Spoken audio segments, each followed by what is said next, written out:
In the world of fashion, every designer starts with a dream, a sketch, and a spark.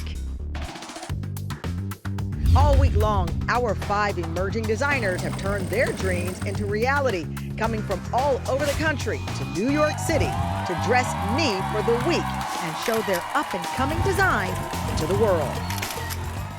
And now it's time for them to meet their mystery mentor. A designer so legendary, all you have to do is hear his name to know his legacy. Michael Kors is here. It's one of the most epic up-and-coming designer series finales ever, and it all starts right now.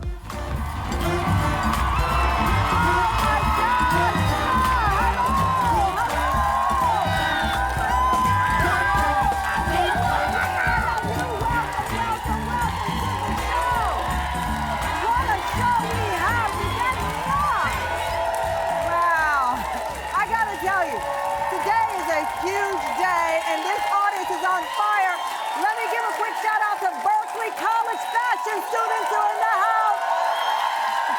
All right, so have a seat. It's a big day. We have a packed hour for you because it is the finale of our up-and-coming designer series. So here's the deal. Each year we bring in up-and-coming designers to mentor for 40 years. Our mystery mentor has dressed literally everyone around the world. When I tell you this is a dynamic, phenomenal ending to a week of fashion because the king is here, Michael Kors! Michael Kors is in the building. We're going to bring him out. But first, this is our 5th designer, Perry Jones, born and raised in Twin Cities, Minnesota. Perry brings in the words high-end fashion with a touch of edginess. This two-tone sequin jumpsuit, fur lining across the bodice here, fit and flare design. I love it, made custom for the show. You're going to see more of Perry's fashions on the runway later, but right now, our designers are putting the finishing touches on their looks. We have cut the feed. They are behind the walls. They have no idea that Michael Kors is here with surprises for them. Social media is flooded with MK, from boots to bags to full-on looks. His designs are everywhere, and they're right here too. Just a few of the Michael Kors outfits that I have worn over the seasons and on red carpet. Take a look.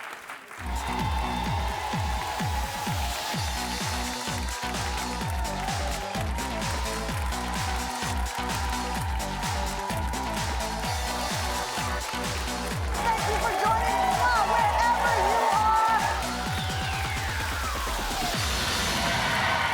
With the magic of television. Of course, when you have the Michael Kors in the building, you wear Michael Kors. He's the man behind the label Michael Kors Collection. Michael Kors Men's, the designer whose clothes, handbags, fragrance have defined American style for decades.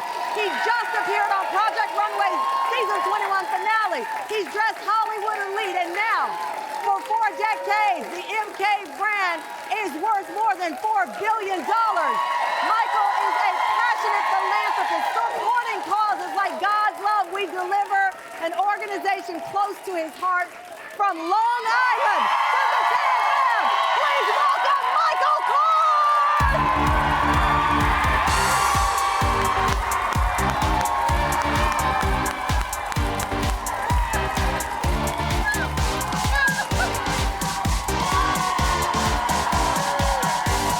Oh my God! Oh, have a seat! Thank you. So can I start by asking, who are you wearing? What can I say? I'm not wearing Michael Kors socks. Oh. You know what? We don't make men's socks. But everything else. Everything else. Yeah. Well, first, I want to start off by thanking you for being here today. I know your schedule is incredibly busy. You've got a big event coming up. But I was at the FIT Gala, which you hosted. Yep. I was so honored to wear Michael Kors there. You were rocking that dress. I have to tell you, I looked at all of the items that I've worn over the seasons, and there is something about the energy I feel when I am wearing something created by you. Women and people tell you that all the time. When you are... It never gets old. It never gets old. Is that because this kid from Long Island started out, I think you took bows off of your mom, Joan's wedding dress. I did. You took bows off of her wedding dress, which she let you do. Which is kind of crazy. I was 5. You were 5 years old. And she listened. And what did that, she listened like the rest of us. When you tell us to wear something, we listen. You know, it's funny. I think now in retrospect, I always loved fashion. I loved shopping, I have to say. And I loved sketching and drawing and all of that. And I was surrounded by people who loved fashion, but they actually listened to me and they cared about my opinion.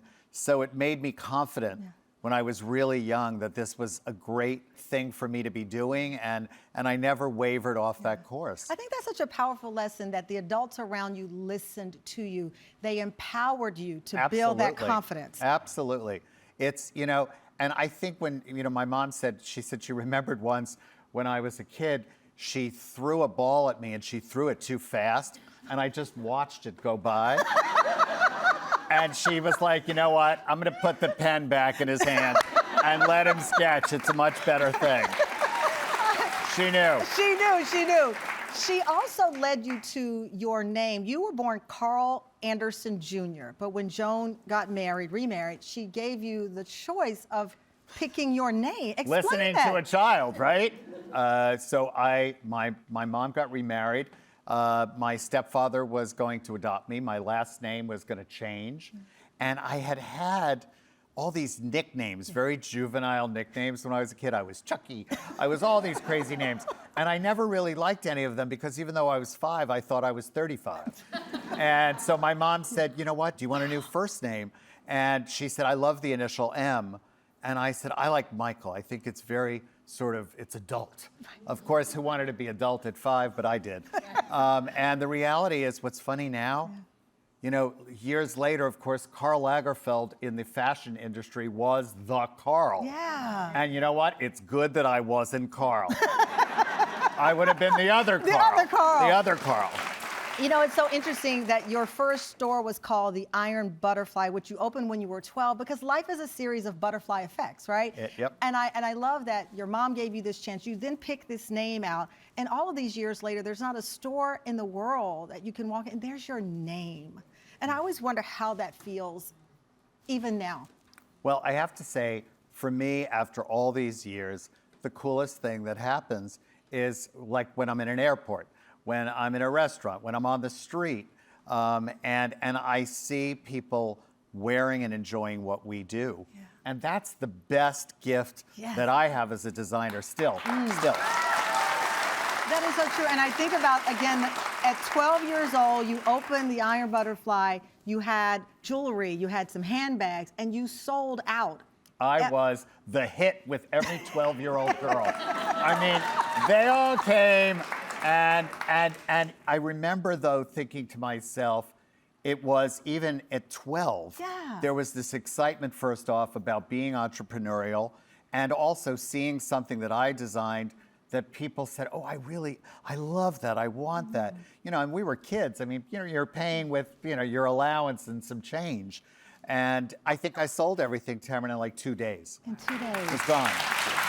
Well, you went on to make a lot more amazing stuff, including what I'm wearing now. Michael Kors is staying with us, and our up-and-coming designers have no idea that he is here. We'll be right back. Coming up, Michael shares his favorite iconic looks. You have a favorite look? Well, it's a toss-up. Okay. Can I do a toss-up? Do a toss-up. Plus, before he surprises our up-and-coming designers, wait till you see the surprise Tamron has for him. I'll help you out here.